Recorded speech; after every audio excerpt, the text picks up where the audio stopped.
Hello guys, this is Sasank Sekhar. Welcome all to my class again. Today we are going to start some extra question and answer of the chapter The Solitary Reaper written by William Wordsworth. On my previous video, I already discussed about the explanation part of this chapter and also comprehension question and answer of this chapter. So link in the description and also in I button. Go and please check out this video. So let's get start the video with a great thought. Thought of the day: work hard in silence. Let success make the noise. कठिन परिश्रम कर silence रे एवं success को से noise करने को दियो बा सक्सेस रो नॉइज समस्त को सुना जाओ. Let's get start the video. First question on your screen. First question is justify the title of the poem the solitary reaper. एही पोएम रो ना जो द सॉलिटरी रिएपर हला कोन पई एही पोएम रो ना सॉलिटरी रिएपर कोन पई दिया जाइतला. सॉलिटरी रो माने हला एकुटिया, रिएपर रो अर्थ हला फसल कटाली. तो एही क्वेश्चन रो आंसर हबो कोन? During walking the poet come across a solitary reaper a young highland lass who was reaping and binding corn. During walking जेतेबेले चाली चाली जाउथिले, किए चाली चाली जाउथिले? पोएट बा कवि जेतेबेले चाली चाली जाउथिले से भेट पड़िथिले कहा संगरे? गोटे सॉलिटरी रिएपर संगरे, एकुटिया फसल कटाली संगरे, जे कि गोटे ये यंग हाईलैंड लास, जे कि गोटे पहाड़ी कन्या थिला, युवती पहाड़ी कन्या, who was reaping and binding corn. से कौन करथिला? फसल काटुथिला एवं फसल गुडी को बांधुथिला. केमिति? एकुटिया. She was singing while doing her work. से गीत गान करथिला तार काम करिबा समय रे. This song made a permanent mark in the poet's mind. एवं सही सॉन्ग टी पोएट कर माइंड रे परमानेंटली रहिथिला. सेति पई पोएट एही पोएम रो ना द सॉलिटरी रिएपर देइथिली. बुझी पाइल भल भाव रे. सेकेंड क्वेश्चन को जिबा. सेकेंड क्वेश्चन कहूची who does the poet say stop here or gently pass. Why does he say so. से कहा को stop here or gently pass कहिथिले एवं कोन पई कहिथिले. सो आंसर टी कोन हबो? आंसर टी हबो the poet say so the other passer by. अन्य जो माने सही रास्ता देथिले देई जाउथिले से मानको पोएट से कथा कहिथिले. कोन कहिथिले? स्टॉप हियर और जेंटली पास. यार माने कोन? एठारे अटकी जाओ नचेत धीरे धीरे एठारू पळेई जाओ. यह कहबार कारण कोन? He decided to stop and listen reaper song. से डिसाइड करथिले जे सेठारे अटकिबे एवं सही रिएपर फसल कटाली झीर गीत को सुनिबे. He is so emotionally moved by the song. से बहुत इमोशनली से ही सॉन्ग द्वारा प्रभावित हो जाइथिले. And he never wants to disturb the atmosphere. एवं से चाहू नथिले जे से झीटी जेमती डिस्टर्ब हो जाऊ बा सही एटमॉस्फेयर टी जेमती डिस्टर्ब हो जाऊ. सेति पे से अदर पासर बाय को जेंटली पास हो जबार लगी कहिथिले. भल भाबरे बुझी जाइथबो. नेक्स्ट क्वेश्चन को जिबो. थर्ड क्वेश्चन दला how is the whole valley flooded with the reaper song in the poem the solitary reaper. एही पोएम सॉलिटरी रिएपर रे किपरि भाबरे होल वैली संपूर्ण उपत्यकाटी सही रिएपर सॉन्ग रे परिपूर्ण हो जाइतला बा उछुली पड़ितला. आंसर कोन? The reaper's melancholy song has a powerful effect on nature. What do you mean by melancholy song? Melancholy song माने कोन? Sad music. मेलांचोली सॉन्ग माने सैड म्यूजिक. सही रिएपर रो सैड म्यूजिक रो पावरफुल इफेक्ट नेचर ऊपर पड़ितला. It was so deep. सही गीतटा अत्यंत गभीर थिला. दैट द होल वैली तो द्वारा सही संपूर्ण उपत्यकाटी was overflowing with the sound. संपूर्ण उपत्यकाटी ताहा साउंड रे ओवरफ्लोइंग हे जाइतला. फोर्थ नंबर क्वेश्चन को जीवा समस्ते बुझी पारे पिला माने 4 नंबर क्वेश्चन देछि कोन the solitary reaper song remind the poet of other singers who are they एही सॉलिटरी रेपर सॉन्ग पोएट को मने पकई दउतला अन्य केतोटी गीतिकार बाबद रे सही अन्य केतोटी गीतिकार किए किए से माने होचंती किए कुकोक बार्ड आउ नाइटिंगेल पढ़िथिबो ना एक्सप्लेनेशन पार्ट रे मु भलो भाव रे बुझे देछि लिंक मु डिस्क्रिप्शन दे देछि एक्सप्लेनेशन पार्ट रो सेथिरे मु भलो भाव रे बुझे देछि आई बटन रे मध्य दे देछि ओके आंसर को जिबा देखो the song remind the other singers किए like cuckoo bird and the nightingale they sing in different place and different seasons very good next slide ku jiba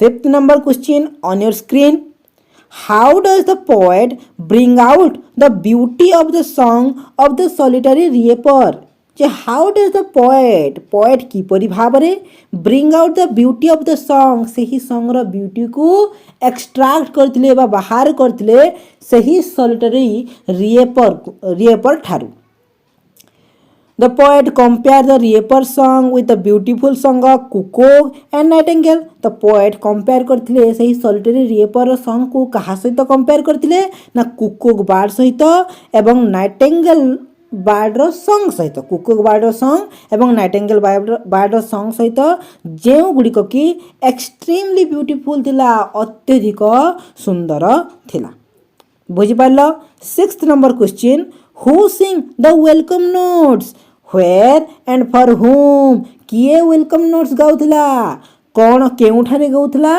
एवं कहा पई गाउथला की गाउथला नाइटिंगेल गाउथला ना पिला माने The nightingale sings the welcome notes in the Arabian desert to weary bands of travelers to solace them the thrill of his melodious song while they take rest and relax. से Nightingale T welcome notes गाउथला कहा पाई गाउथला very bands मान को पाई very bands माने थकी जाइथिबा पथिक मान को पाई जेउ माने अरबियन सैंड रे रेस्ट एवं रिलैक्स हेबा पाई सेठरे रहुतले से मान को सुथेस करबा पाई से मान को शांत करबा पाई से मान को तृष्णा मुक्ति करबा पाई नाइटिंगेल तांको पाई वेलकम नोट्स गाउथिला 7th क्वेश्चन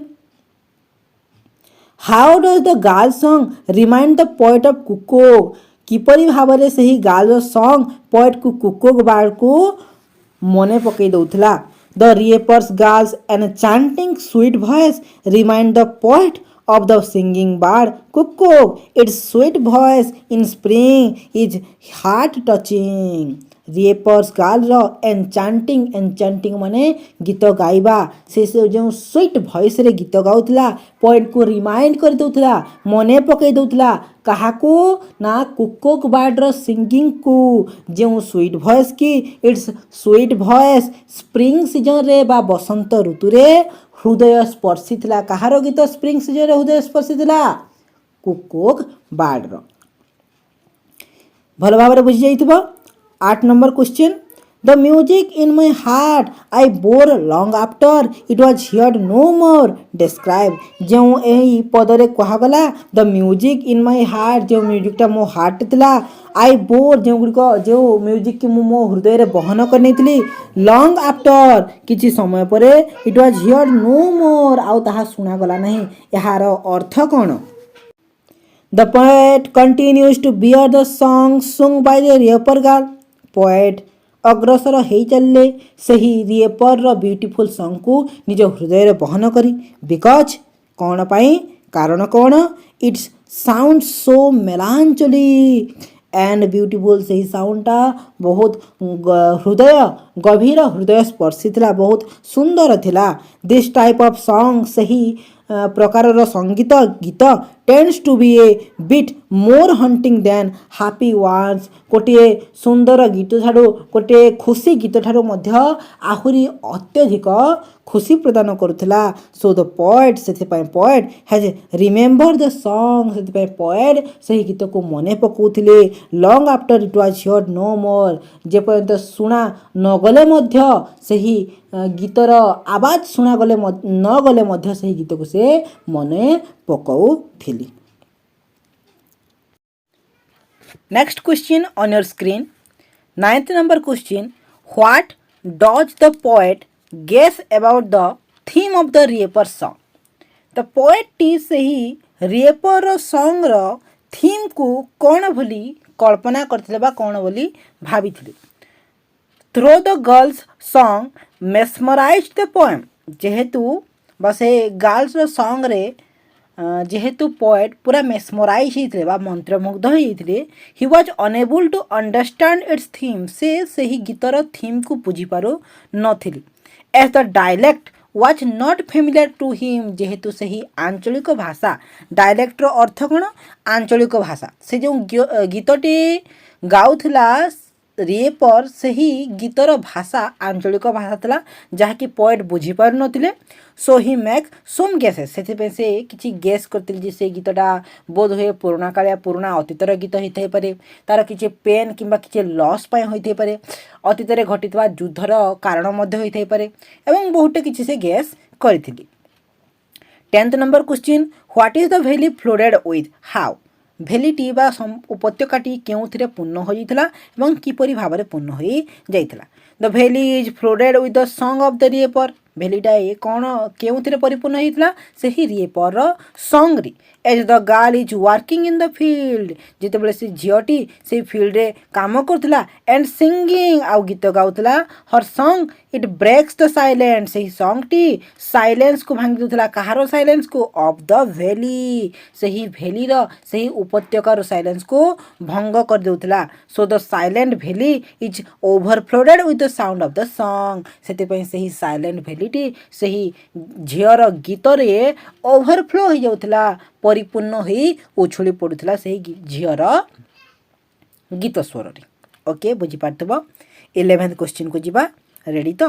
11th क्वेश्चन रे कहिछि what drew the attention of the poet towards the reaper. केउ जिनिसटी पोएट को रिपर आड़ को घिची टाणी आणुथला बा अटेंशन को तांको दृष्टि को टाणी आणुथला कौन से ही रिपर भॉइस टी से ही गछ कटाड़ी कहुई न पारे कहुई फसल कटाड़ी. तो सही फसल कटाड़ी भॉइस वाज एक्सट्रीमली मेलोडियस अत्यंत सुंदर थिला.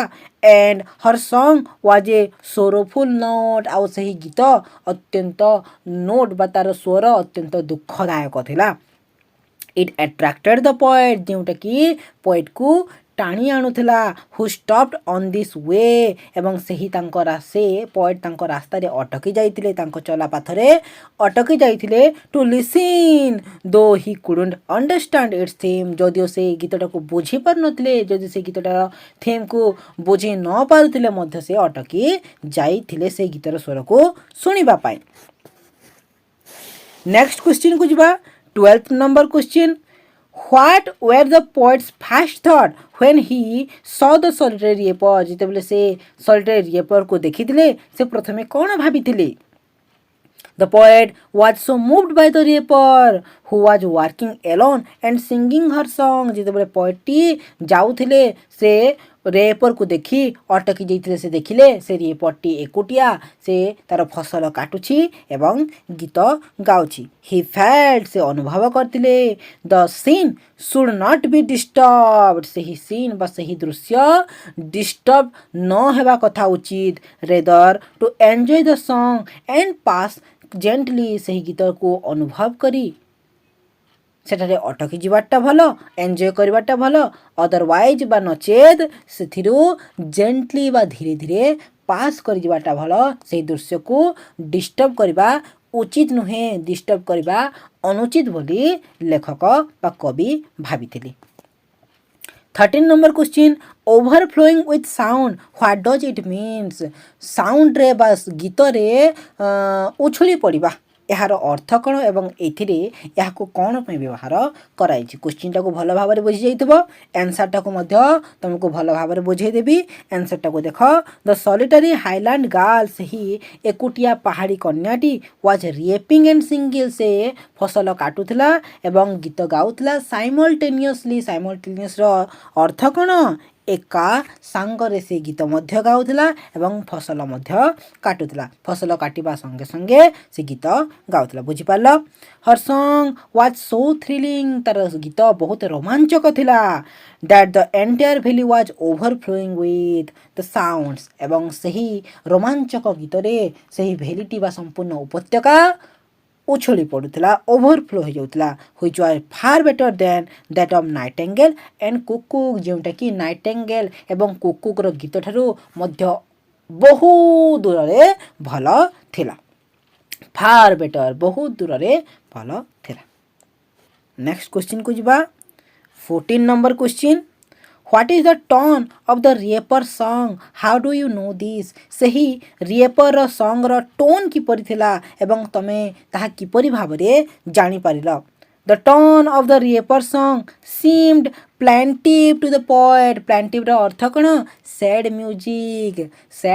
म्यूजिक तो सही रेपर सॉन्ग टी देखा जाउतला बा सुना जाउतला गोटे दुखद गीत परी ही मेड ए गेस ही माने पोएट गेस करुथिले ताहा अब it as the language was not clear जेहेतु से तार लैंग्वेज कौन थिला डायलेक्ट थिला अर्थात आंचलिक भाषा थिला सेथिपय पोएट ताको जानि पार नथिला तो सेथिपय से गेस करथिले हेइथिबो ताहा बोधे प्लेंटिव नंबर्स बा सैड म्यूजिक परी It appeared to him that the theme of the song might be sorrowful or about her life. से भाबुथिले पोएट भाबुथिले से माने पोएट भाबुथिले कवि भाबुथिले जे सही गीतटी sorrowful थिबो अबा ता जीवन रो बा ता लाइफ रो घटना मानकु नै आधारित होइथिबो एही सेशन रो last question what is the central idea of the poem the solitary reaper एही पोएम रो सेंट्रल आइडिया टी कोन मुख्य विषय वस्तुटी कोन आंसर टी कोन हबो the poem expresses the central idea that simple moment can have extreme beauty and can prove solace to our soul for a long time से एही पोएम रे एक्सप्रेस कराई छी बा वर्णना कराई छी बा आलोकपात कराई छी कोन आलोकपात कराई छी गोटे सिंपल मोमेंट्स माने साधारण मुहूर्त गुड़िक मध्य एक्सट्रीमली ब्यूटी होई पारे हमको अत्यंत सुंदरता देई पारे एवं से प्रोवाइड करि पारे से देई पारे can provide solace to our soul solace माने शांति आम आत्मा को शांति तृप्ति देई पारे बहुत समय पर्यंत for a long time Consequently, the poet is emotionally moved by the raper song. Consequently, सही पोएट इमोशनली अटैच हो जाइथिले इमोशनली सही गीत बा सही सॉन्ग सहित अटैच होइथिले सही रेपर सॉन्ग सहित अटैच होइथिले and make a decision to keep listen एवं से डिसीजन नैथिले जे सही गीत को सेतिले अटकी जेतेबेले से चली चली जाउथिले बा केमिति भाबरे जाउथिले से गीत सुनिबा परे से अटकी जावाई से गीत को शुणापी से डिसीजन नहीं इट विदाउट मुविंग फॉरवर्ड आग को जीवा परिवर्ते सेठारे रही से गीत को शुणापी जमती कहीं डिस्टर्ब न होती साइलेंटली से गीत को शुणापी से भावुले समस्ते यही क्वेश्चन आंसर पार्ट टी को यही सेशन टी को समस्ते आशा कर भल भाव में बुझीपार जदि भल भाव में बुझीपार भिडियोटी को लाइक करंतु चैनल को सब्सक्राइब करी घंटी बटन को क्लिक कर दिंतु जमती नुआ नोटिफिकेशन आपण पाखरे प्रथमे पहुँची जीवो शेयर करबा पई भूलंतु नहीं एवं कमेंट सेक्शन रे केउ जिंस बुझी न हला केउ जिंस आपण को बुझेबा पई मो दरकार से जिंस कमेंट सेक्शन रे प्लीज लिखी दियंतु thanks for your support so guys we will meet you in the next video thanks for watching thank you Fearless.